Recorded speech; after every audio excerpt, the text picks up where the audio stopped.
Hey everybody, it's Wes. What's good? Hope you're doing well. Yeah, fun one this week. I actually didn't know what the topic would be this week. Next week is going to be part 2 of the acrylic painting challenge that I had with my daughter. If you missed part 1, go back and check it out. It's her acrylic painting. It's awesome.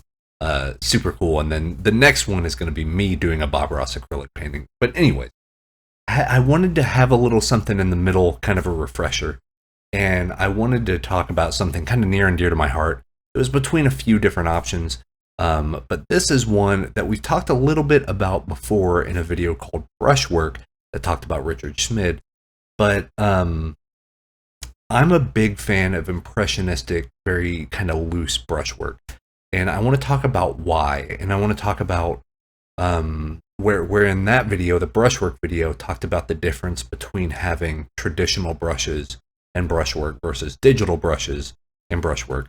This is going to talk about the method of the madness. Like, why would you want to keep your brushwork loose instead of going in and highly rendering it, something that we're kind of used to with digital art? But yeah, and I have maybe the biggest claim to fame person ever for loose brushwork and impressionistic thick impasto brushwork, John Singer Sargent and Zorn. We can name names all day, but very much a student of that game. And I want to talk about why, and why it can be something that you can maybe add to your artistic repertoire, your bag of tricks, as it were, and you might be surprised on where it gets you. But without further ado, let's talk a little bit about this. Let's just dive deep into it, talk about what the appeal is, why I like doing it so much, and what you can maybe gather from doing a little bit more loose painting with some loose brushwork. So let's get to it.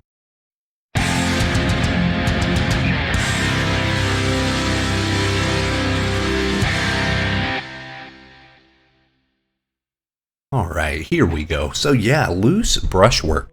Some keen-eyed viewers might notice something before we get too far into this. I'm using a newer version of Corel Painter. I used to own Corel Painter 2019, but because of the Humble Bundle that happened in October, I did pick up 2021 for a nice price. I think $30 for that, and it came with like Aftershot Pro and Paint Shop Pro and a few other things too, but really good deal they had on there. It seems like every October, Corel runs a Humble Bundle to where you can get, I guess, that year's version of Painter for around the $30 tier. It's the top tier, but I went and picked that up. A few awesome viewers let me in on it, said, hey, you might want to check this one out. So I will have a video in the future about maybe some changes. Have I had a change of heart about Corel Painter now that I've used it a bit more? But I wanted to use it, kind of put it through its paces and kind of see where it takes us. But another thing is, we are doing a Beast Man. This is actually a faction from Warhammer, Warhammer Fantasy, kind of the old world stuff. So I wanted to try my hand at that, maybe do more subdued color palette, something not quite as contrasty, kind of staying within the mid-tones, and maybe do a few touch of highlights here and there. Have that nice, I always think of it like Gothic art. I don't know if it's necessarily Gothic art, but like kind of that Renaissance. Everything has gray in it, maybe a little bit of brown, very Zorn palette-y type stuff, but with more of a slant towards blue. And that way, whenever I add the browns, and you'll see a big red for the eye for this Beast Man, it really pops. And I wanted to do that. So yeah, just being a little bit more subdued with the color and stuff, because I wanted to be more loud with my brushwork, with painting loose. So as we know, if you're new to the channel, welcome. If you've been a fan for a while, if you've been listening to some of these talks, you know that I don't really sketch. I don't draw a whole lot. I'm getting better, and I'm trying to get better at it. I think it's one of the weak points of my arsenal. But my version of sketching is what you're seeing here. Basically, I just kind of roadmap some lines down with kind of a thinner brush, more of a liner detail brush. And then I just start going in and pushing paint around. And I really like this method. This is my comfort zone. This is definitely comfort food for me, because I can give myself an opportunity to see things. I'm not beholden to line art. Like, that's the thing about doing very detailed sketching and stuff. Like, if I need to do it for a client, I'll do it, but I don't prefer doing it. I prefer getting paint and getting color and stuff on canvas and manipulating it around until I start to see shapes, and then really embracing what the shape has already created, if that makes sense. So why do things this way? Like, a lot of people look at this method and they freak out. They like start having heart palpitations, and they're like, how do you know what you're doing? I don't. And I think that's actually the point. It gives me a ton of time to make decisions. I'm not locked in. I'm not trying to figure out the proper lighting on how my line art should be because, well, I drew it here and that's where it has to go. And I don't know, I feel really locked in and kind of pressured to stick with it. It's the same thing as using a whole lot of specific photo reference. Like you saw at the front of this video, I have reference, but I have it over on the other monitor, and I'm like, okay, I know I want the monster beast man face, but like kind of a barbarian body and, you know, maybe a sash or something, or, you know, I just wanted some sort of mood flavor thing. But I didn't want to be beholden to the reference one-to-one. I wanted to just get the idea and get the attitude. So that's why you saw a variety of things, different like goat heads, and there's a bull head there, and the different horns, and then a barbarian, and then a Viking, and then a, you know, I wanted to get that feel, but I wanted to keep it loose. I wanted to see where it took me, and it was nice. This only took, I think, 1 hour and 5 minutes. So you're seeing that time lapse pretty quick here. But yeah, just over an hour. I didn't have a whole lot of time. I do have big deadlines looming right now, and I will be able to announce what those are for probably in the next month. I would say probably, yeah, around Christmas time, maybe, if it's all done. Who knows? It should be all done because the due date's here in like 2 weeks. But you know what they say about deadlines. I love the sound they make when they fly by. But yeah, back to the kind of the point here. Didn't have a whole lot of time to paint, and I have been trying my hand at being more refined in my style and my approach, and kind of here's step 1, here's step 2, here's step 3. So this was a nice change of pace. And it was another benefit because I was able to put Corel Painter 2021 through its paces. As you can see, I already made kind of a favorites list for my brushes, and the ones that I kind of tinkered around with and really liked the feel of natively, just without doing a lot of tweaking or editing. I just saved them to my favorites list. And that's kind of what you see here. I will say, just like the other video, is Corel Painter worth it anymore? I talk about how great the John Singer Sargent brushes are, and you saw the book that I have in the opening of this. I love the Sargent brushes. They work exactly the way I want them to. It's like very thick paint, but with some medium to make it stretch a little more and kind of get these nice blends and very, very nice subtle hue shifts, which I think makes an oil paint. So I really wanted this to feel like an oil painting. Like if I could print this on a canvas, it would feel like I just painted it in oil. I like that look. I like that feel. And I wanted to try my hand at that with Painter 2021. And spoiler alert, I really liked the process. I like how it felt. I like the result of what ended up happening with it. I definitely want to do it more. And I want to try this in all the other softwares I'm doing. And, I'm a Rebel featured artist and stuff like that. Rebel can definitely do this as well. Just I need to go in and maybe make a few custom brushes to make sure it handle things like this. But this is just a great way to get information and mood down onto a canvas quickly. And you're not beholden to anything. You can do really drastic changes. You can just get a color and do line smears everywhere and all that stuff and kind of see what you come up with. But you're essentially making order from chaos. And I'm a big fan of that. I think that's a cool way to come about it, because what it does is it builds that confidence on making decisions. If you have basically an ugly looking palette, a palette or a canvas that just has paint everywhere and some really rudimentary shapes and some weird edges and stuff, but then you end up making something look really reasonable and good out of it, or what you feel is good, that can boost your confidence. That can be a thing to be like, oh yeah, no matter what type of problem situation I'm in, I can paint my way out of it. And I like having that confidence. I like sharpening that skill set of being able to solve problems, because that's, at the end of the day, that's what we do, right? We solve visual problems, whether for ourselves or for clients or whatever.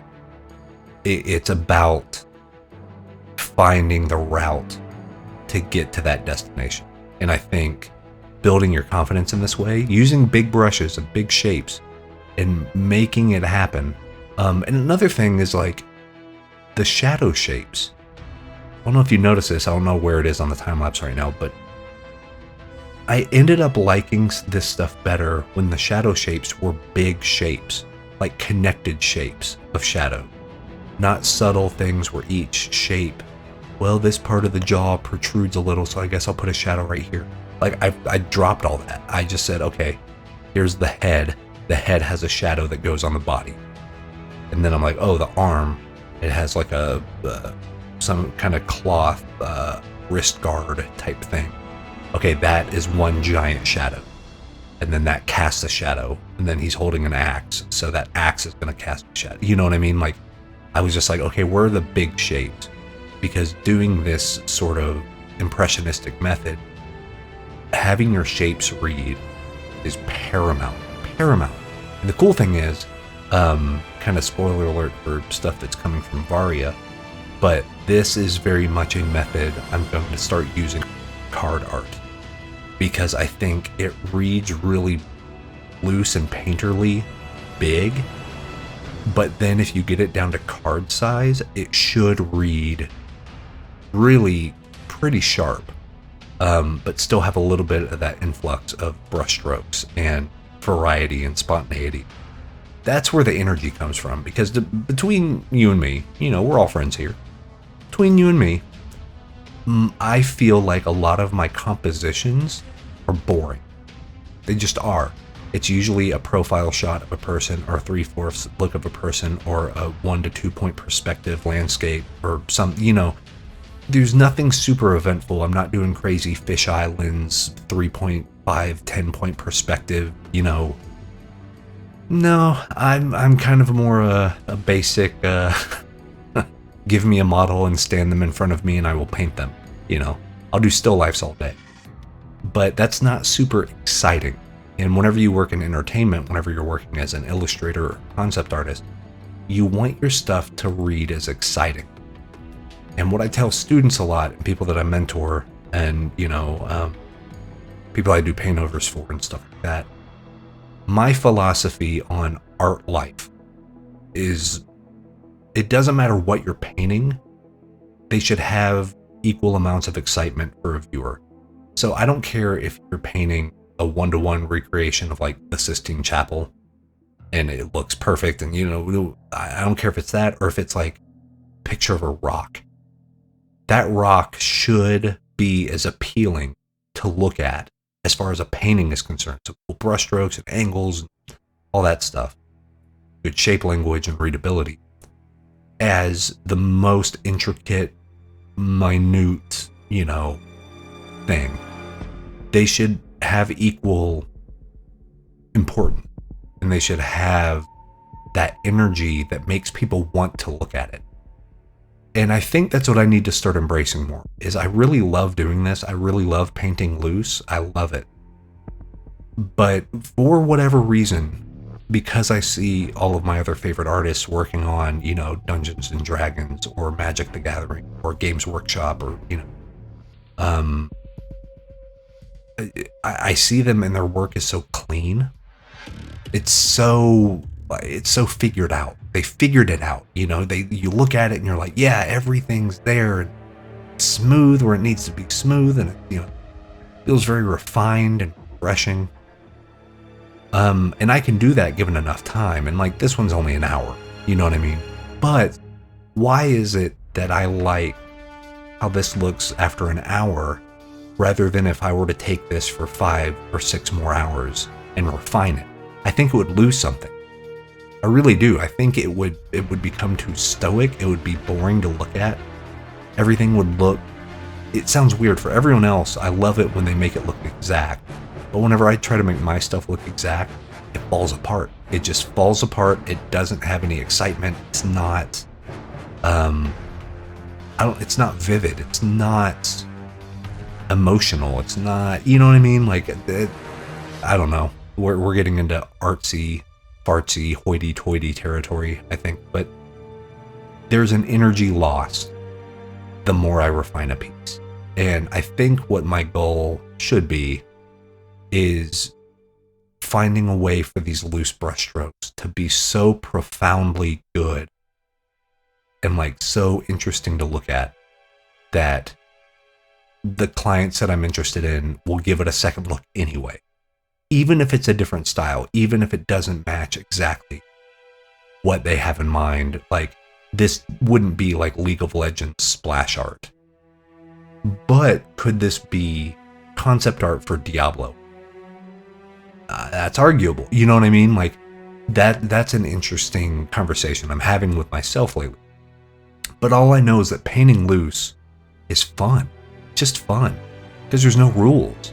You can kind of mix whatever colors you want. Like, yeah, it's good to study color theory, and I like to think I have it like the back of my hand, but knowing it is one thing and putting it into practice is something. And I think doing this loose brushwork and just introducing random colors and stuff really puts that knowledge to the test. Because you have to make something out of nothing. You know, you're putting down random strokes. You might have an idea or a certain energy or a mood that you're trying to convey, but how best are you going to convey it? And what are you going to refine? What are you going to leave really loose? So I would argue that nothing on this painting is refined at all. There's not a single good sharp edge. Maybe under the armpit where he's holding up the axe. I think I go in with a kind of a solid, fully opaque brush, and I do some carving that way. That might be it. That might be the only like actual hard edge that's not blended somehow in the whole painting, which is crazy. But you know, I'm looking at this John Singer Sargent book. He kind of does the same thing. I've idolized Sargent since I went to Formal Art Academy back in like 2004, and Anders Zorn the same way, and Edgar Degas, and you see all these people that are just great at that figurative, the realism, but you notice when you come up and you look very closely at it, just a bunch of paint strokes. They're not going and drawing everything and making, well, this is the handle to an axe. So the handle has to be made out of wood. So I'm going to zoom all the way in and make really fine wood grain. I'm going to draw everything. Like, I can think of nothing more torturous than having to do that. So clearly I'm not like a comic book guy. I'm not a, you know what I mean? My calling is not in anatomical reproduction of, science, molecular level, cross sections for textbooks. That ain't my jam. I'm about that emotion, man. I'm about that mood. Give me in there. Give me some crazy, color contrast, thick brushes, and we're good. Yeah, I think just really embracing that is key, for at least for me, for leveling up. So, we touched on it a little bit, but how can this help you? Like, if you were to try this, what's a good way to start? I would say a good way to start painting more loose is find something really, really simple, like an apple. Find a picture of an apple. You don't even have to have color on it. You can if you want to. It adds a little bit more spice and variety. So do it if you want to, but you can also keep this pure black and white. Grayscale, I should say. And make a copy of the still life or the apple or what have you with as few brush strokes as possible. Really think about the shape. if it's one of those things that like, okay, the apple, it's kind of a circular brush, but then the top, it kind of bevels off a little bit, and the bottom has the little, like, it's gonna be a weird term, but like apple feet.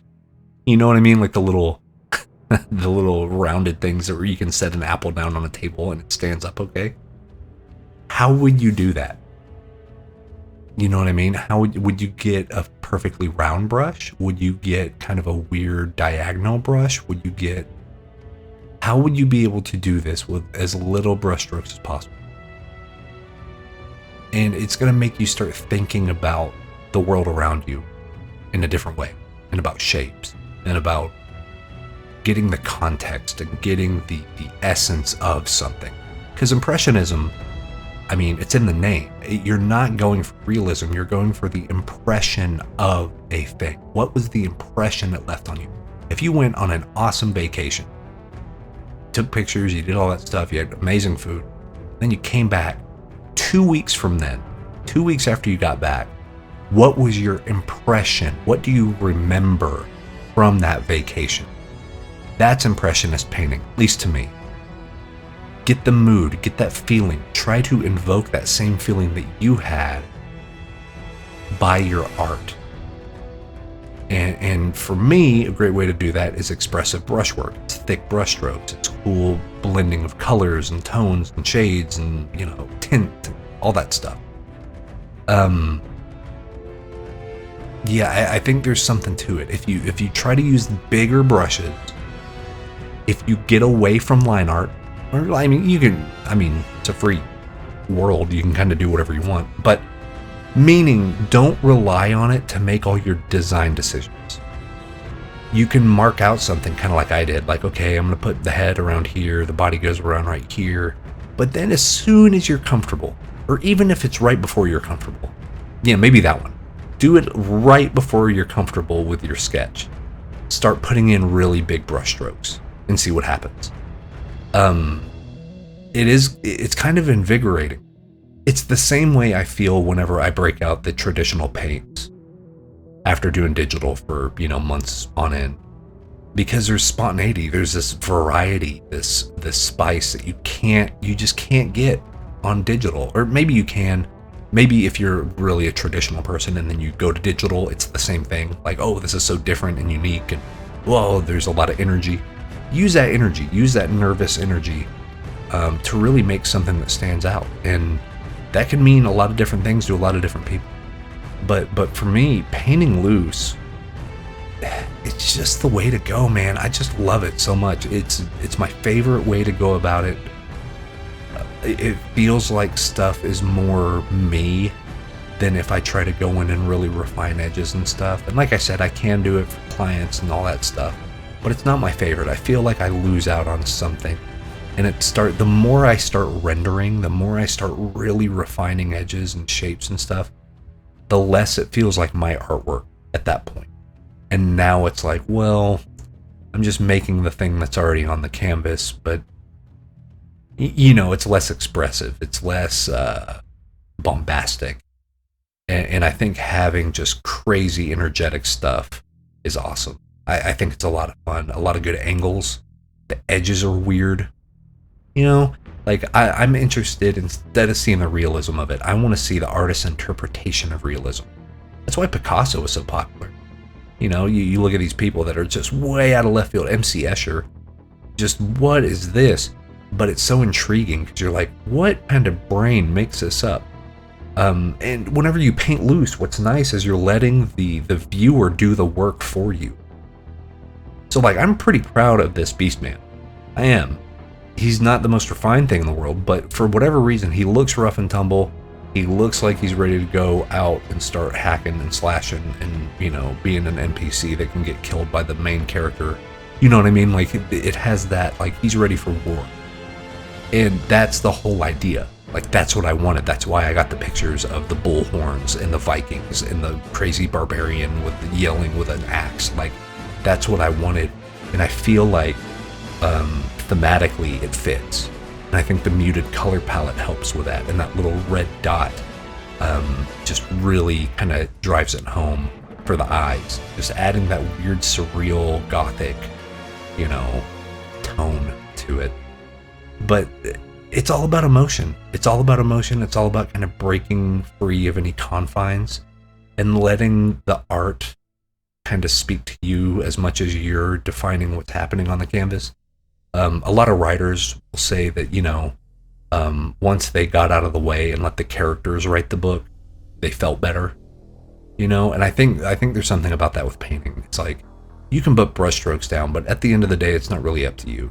I mean, it is up to you because you're the artist. You can make whatever change you want, but once it starts coming together, just embrace what you already have there. Instead of trying to fine-tune it and, I don't know, change it to be exactly what your vision is supposed to be, let the vision speak for itself. Let the act of you putting the paint on the canvas be your only thing that you're giving to this piece. That sounds whatever, but I hope you know what I mean. Like, you're stepping aside and the chips will fall where they may and stuff. And I think the real, like, hardcore mode of this is watercolor, because water does whatever water wants to do. And that's why watercolor scares me so much. So maybe I should do that next. Really embrace that chaos. Try to make that work. But that just seems like herding cats, man. That's like spinning 30 plates with your feet. Just seems like on another level. So any watercolor artists out there, God bless. Like, keep doing what you're doing, because that's terrifying to me. Here there's always an undo button. there's always undo. It's your best friend. Actually, don't do the undo. I'm gonna do a spoiler alert, but during the new year, there's a method of painting I like doing, and this is kind of it. But there's a method of painting I like doing, and I actually have a name for it, and it's a challenge. It's an actual skill challenge that I'll have you all try, that I think you're either going to love or you're gonna hate, but I promise you're gonna get something out of it. And yeah, I'm excited about that one. There's some big changes coming in 2022 for the channel. I think new intro, new music, new camera, all kinds of new stuff. But anyway, speaking of new, use this as a new method. If you're somebody that goes in and refines and renders like crazy, try painting loose. Try getting big brushes, putting it on mixer mode, or, if you got Rebel, or if you got Art Rage, or PaintStorm Studio, Painter, whatever you got that does nice wet blends. Do that, man. Krita has a great brush engine for that. Go ahead and use Krita's RGBA brushes. They got some thick paint and pasta brushes. That's free, man. You can go and just download it and start playing. Start doing that, and I think you're gonna be surprised with what the results are. I know I always am. I've done this for, professionally, I've done this for almost 2 years, but I've been painting since I was 11, and I'm 35 now, so long time. But I always enjoy this process. I've never had it fail, because I'm never so hardcore that I can't adjust my expectations. So it's refreshing in that way. So, loosen up, paint loose a little bit and see where it takes you. But that's my time. Hopefully you guys are having a great November. It's the week before Thanksgiving. Like I said, next time we're going to have part 2 of our acrylic painting challenge. My daughter did her painting part of a landscape. I'm going to be doing a landscape in acrylics.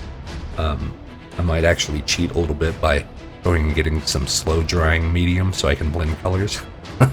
But, we'll see.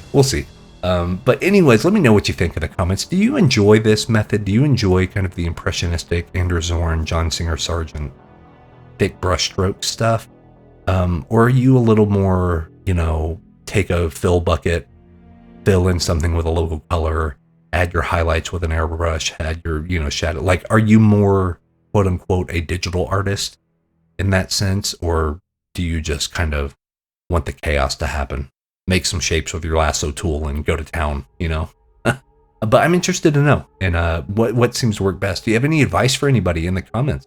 If they want to try their hand at this, or if they're like me and they want to get better at rendering, but can't shake the feeling that it's losing a lot of the excitement, let us know that too. We'd love to hear from you. Of course, hit us up on Patreon. It's only $1 a month forever. I'm never going to raise the price. There's more and more patrons than ever, and I will be doing a Patreon paint over very soon, probably in December. We're going to be releasing that. Probably a multi-hour YouTube video The people so far have said they've been fine with having it on YouTube, so we're going to put it out on YouTube for everybody to see. So if you're interested in that, be sure to join up on the Patreon. We have an exclusive Discord server where we're posting art and all that stuff. And yeah, be part of the cool community. You get discount codes and all sorts of fun stuff too. So that's enough shilling for this time. But go paint with some loose paint, man. Go, if you're a traditional artist, go get some medium and just make some big old sloppy brush strokes. If you're a digital artist, open up, the mixer brush tool or some wet on wet blending and go to town, man. Make some cool stuff. I'd love to see it. But that's my time. You guys take care, and we will see you all next time. Peace.